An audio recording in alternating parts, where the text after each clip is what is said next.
Amados irmãos, amadas irmãs, vocês que estão nos acompanhando pela Rádio Canoa Grande FM, pela DATV e também pelos nossos meios de comunicação.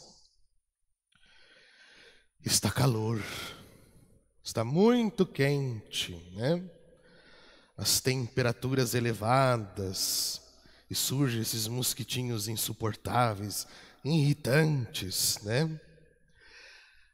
Mas o inferno é mais quente, é mais insuportável, é mais irritante. Se tem esses mosquitinhos, deve ter 1 bilhão lá no inferno, né? Mas nós não podemos reclamar, porque nós buscamos a salvação, não buscamos o inferno. Nós temos que ter em mente e no coração que nós nunca podemos pagar o mal com o mal. Nós não podemos retribuir o mal com o mal. Se o próprio Cristo, o Filho de Deus, que tinha tudo para se revoltar, que tinha tudo para brigar, se indignar, ofereceu a outra face para levar um tapa. Nós somos muito orgulhosos, nós somos muito prepotentes, falta humildade para nós saber perdoar. Nós temos que aprender a perdoar. Perdão é divino. Perdão é ensinamento de Cristo. Não digo que o perdão seja fácil. Não. Só que o perdão ele é radical. O perdão ele é 100%. E se nós não queremos o inferno, nós temos que saber perdoar. Gente, nós ainda não sabemos o que é perdão. Nós temos que aprender o que é perdão e dar perdão. Temos que saber colocar na balança que o perdão vai ter um peso que vai decidir justamente para que lado nós iremos ficar. Percebam que o perdão, a falta de perdão, a falta de perdoar, é um perigo danado. Os psicólogos não falam de forma explícita, mas a falta de perdão mata. A falta de perdão te tortura. A falta de perdão acaba gerando um ranço, aquilo fica remoendo, e aquilo vai te matando aos poucos, é como se fosse um assassinato assistido. Você vai se matando, porque você não consegue perdoar o outro, perdoar aquele que te ofendeu, perdoar aquele que pecou contra ti. O perdão é sempre, não importa as circunstâncias do perdão, o perdão é sempre. Se no derradeiro último instante da vida de um dos piores assassinos que existe na terra, ele se arrepender verdadeiramente e buscar esse arrependimento, se converter, ele pode ser perdoado. Eu já atendi em confissões uma mãe desesperada, chegou chorando, em prantos. Falei, padre, não consigo perdoar o meu pai, que já faleceu já faz alguns anos. Falei, mas por que você não consegue perdoar o seu pai? Porque ele abusava da minha filha muitos anos. Ela estava desesperada porque não sabia perdoar. O que eu disse para ela? Olha, Você está vendo o seu sofrimento, a sua angústia. Você está sendo torturada. Você está sofrendo porque não consegue perdoar o pai. Vai ter que ter perdão. Não tem outro jeito, não tem outra escapatória. Que fique bem claro. Perdoar é uma coisa. Concordar é outra coisa. Perdão sempre. Concordar com aquilo que é errado? Não. Deus é misericordioso, mas Ele é justo. Deus não olha o pecado, mas olha o pecador, que se arrepende e volta para os braços do Pai. Concordar com as coisas erradas, com crimes, jamais. Isso nunca. Mas perdão é sempre. Expliquei para ela. Você vai ter que ir lá no túmulo do seu pai, acender uma vela para ele, levar uma flor no túmulo do seu pai, falar para ele que ele está perdoado, e não é apenas da boca para fora, mas é de coração, e você vai ter que rezar pela alma do seu pai, para que ele seja salvo. Não sabemos, depois da morte é só entre você e Deus. Nós temos que saber perdoar. Se você não perdoa, você vai sofrer. A falta de perdão mata, sua imunidade baixa, você fica propenso a vários tipos de doenças, enfermidades, por falta de perdão.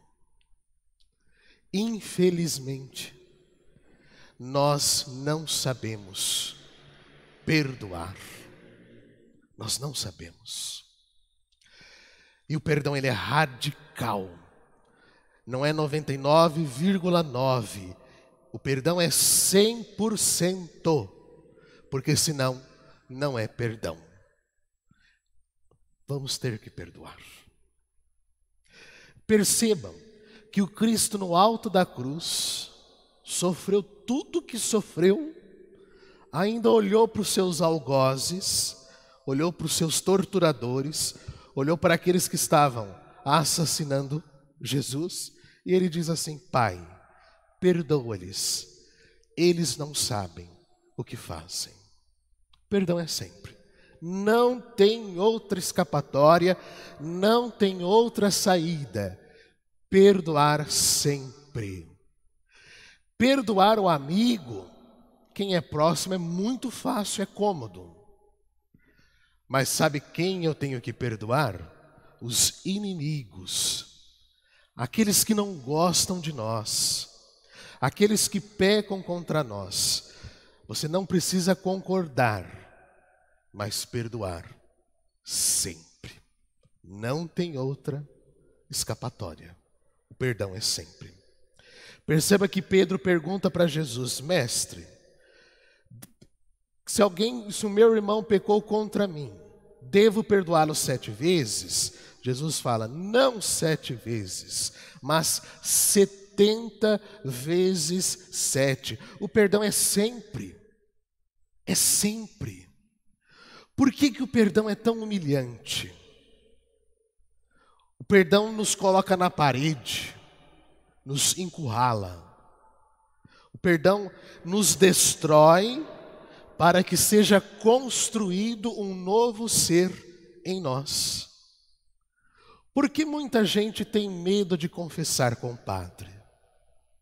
Dá aquele frio na barriga, aquela ansiedade, aquele nervosismo, as mãos começam a suar, os lábios começam a ficar secos, e fico nervoso diante do padre, porque eu vou contar os meus podres, as minhas falhas, os meus pecados, vou confessar com o representante de Cristo na terra, aquele que é o próprio Cristo na terra, para que eu seja perdoado. Não é o padre que perdoa, o padre é apenas um instrumento. O padre é pecador como qualquer outro pecador, comedor de arroz e feijão e ovo, como qualquer outro. O padre tem que confessar com outro padre, o padre tem que fazer direção espiritual com outro padre, o padre tem retiro espiritual. Mas esse nervosismo, esse frio na barriga, esse medo, essa angústia, é a humilhação que é necessária para que eu conquiste uma vitória. Não há vitória sem sacrifícios. E o perdão é você se prostrar no chão, cair aos pés do patrão, beijar os pés e pedir perdão, suplicar. Percebam que o evangelho de hoje nos dá um exemplo. Temos um rei que começou a acertar as contas. Nós iremos acertar as nossas contas no fim da vida. Irá ser colocado na balança tudo que nós fizemos de bom, aquilo que nós não fizemos de bom e tínhamos oportunidade de fazer, mas não fizemos, fomos omissos. Vai ser tudo colocado na balança. Como o empregado não tivesse com que pagar, o patrão, que tem poder para isso, mandou que fosse vendido como escravo, junto com a mulher, os filhos, tudo o que possuía. O empregado, porém, caiu aos pés do patrão e, prostrado, suplicava: dai-me um prazo e eu te pagarei tudo. Diante disso, o patrão teve compaixão, soltou o empregado e perdoou-lhe a dívida. Nós temos que saber perdoar. Nós temos que aprender a perdoar. Se nós somos amigos de Jesus, se nós somos verdadeiros católicos, nós temos que começar a colocar em prática o perdão. E não perdão da boca para fora, mas perdão verdadeiro. A ponto de se humilhar. Você pode estar certo, mas você se humilha, você se prostra, você cai aos pés e, se for preciso, você beija os pés do seu inimigo para pedir perdão. E nós temos que saber perdoar, porque senão vai ficar sofrendo a todo momento da vida. O patrão deu exemplo. Além do perdão, nós temos exemplos. Gente, como a nossa igreja é maravilhosa. Eu não consigo imaginar alguém que troque essa igreja por outra. Eu não consigo entender. Nós temos tantos santos que deram seu testemunho de vida, que deram seu exemplo, para que possamos seguir, para que possamos aprender a perdoar também. Gente, nós temos que aprender e a colocar em prática o perdão. Nós temos exemplos. E os pais dar exemplo para os seus filhos. Os pais não dão exemplo de perdão, não. Dão exemplo de vingança, de briga. Hoje os pais não ensinam mais os filhos a rezar. Não ensina mais os filhos a agradecer os alimentos da mesa antes das refeições. Não ensinam mais os filhos a rezarem antes de dormir. Não ensina mais os filhos a pedirem bênção. Exemplo. Os pais são autoridades, têm que dar exemplo para os filhos. Não tem mais isso. Não ensinam mais a rezar para pedir que surjam vocações para a igreja. Antigamente a gente tinha irmãs religiosas de hábito. Hoje raramente se vê uma irmã nesta terra. Raramente você vê um padre. Mas queremos missa. Queremos que a igreja esteja aberta. Mas a gente não reza pela igreja. A gente não reza para que surjam vocações. Mas quero missa, quero Eucaristia, quero a igreja aberta. Eu exijo. Mas não rezam, não dão exemplo. Não dão exemplo de perdão, não dão exemplo de uma vida cristã. E vai se perdendo cada vez mais. O patrão deu exemplo, o empregado não seguiu o exemplo. Olhem só que tristeza. O empregado saiu ali, encontrou um companheiro que devia 100 moedas e acabou sufocando o coitado lá. Paga o que me deves. O companheiro, caindo aos seus pés, suplicava: dá-me um prazo, eu te pagarei. Mas o empregado não quis saber disso. Saiu e mandou jogá-lo na prisão até que pagasse o que devia. Então percebam, o exemplo nos ajuda e nos motiva, nos dá ânimo e coragem a fazer a mesma coisa, a repetir esse gesto. Nós temos que dar exemplo. Qual é o exemplo, qual é o testemunho que eu estou deixando para a comunidade?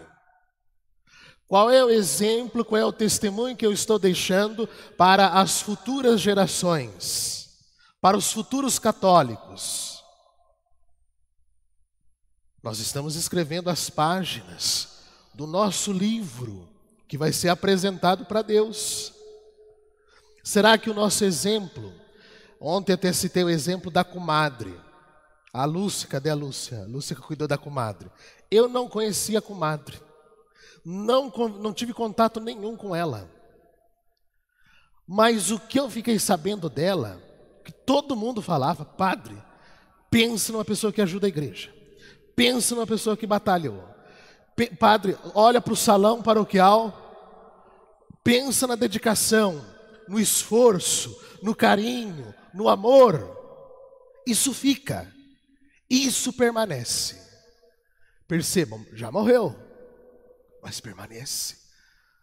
O testemunho permanece. Agora, quantas pessoas da nossa comunidade já morreu? E ninguém sabe. Poucos dias depois, já nem lembra quem é. Esquecido, apagado. Não deixou nada. Não deixou testemunho, não deixou exemplo, ensinamento, nada. Ninguém se lembra. Mas quem deixa exemplo, o povo lembra. Qual testemunho nós estamos deixando para as futuras gerações desta comunidade paroquial? Será que de coisas boas ou de coisas ruins? Exemplo nós vamos deixar.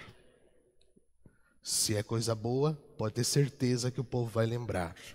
Agora, se é coisa ruim, pode esquecer. E tantos exemplos para finalizar, de santos. Olha, a Madre Teresa de Calcutá, uma naniquinha, tipo a Jo, assim. Quem mais? A Dona Pretinha ali, ó, pequenininho, né? Naniquinho, mas com uma potência avassaladora, com uma fé surpreendente. Foi uma pessoa tão pequenininha, foi capaz de construir um dos maiores hospitais do planeta, num país de quarto, quinto mundo, que é a Índia. Então percebam, basta querer, dá testemunho, gente. Vamos começar a arregaçar as mangas e colocar as mãos na massa. Vamos começar a dar testemunho em casa, com a família. Porque coisas ruins, está aí, ó, estão sendo divulgadas o tempo todo. A gente liga a televisão naquelas novelas, é prostituição, é traição, é infidelidade, é briga, é conflito, é tudo. E falta coisas boas, as coisas boas parecem que estão desaparecendo. Assim como as irmãs religiosas, que a gente não vê mais, desaparecendo. E se a gente não tomar cuidado, o Evangelho já diz assim, olha o que Jesus está falando. É assim o que meu Pai que está nos céus fará convosco, se cada um não perdoar de coração o seu irmão. Pois é, o que Deus pode fazer conosco? entregar aos torturadores, até que seja pagado toda a dívida. A dívida vai ser paga. Quer queira ou não, ela vai ser paga. E nós temos 3 caminhos para finalizar: a condenação eterna, o purgatório e o céu. Quem for para a condenação eterna, já era. Não tem mais volta. Pode fazer o que for, lá é quente. O calor lá é terrível. Quem for no purgatório, é uma certeza que vai para o céu, mas vai purgar, vai purificar para entrar no céu. E quem for no céu é aqueles que deram exemplo de perdão, deram exemplo de cristão, de seguidor daquilo que Jesus nos ensina. Então, gente, perdão. Vá até o teu inimigo, peça perdão. Vá ao teu inimigo, vá àquele que pecou contra ti, se humilhe, chore, mas peça perdão, porque senão é um dos 3 caminhos que está aí, disponíveis para nós. Louvado seja nosso Senhor Jesus Cristo. Para sempre seja louvado.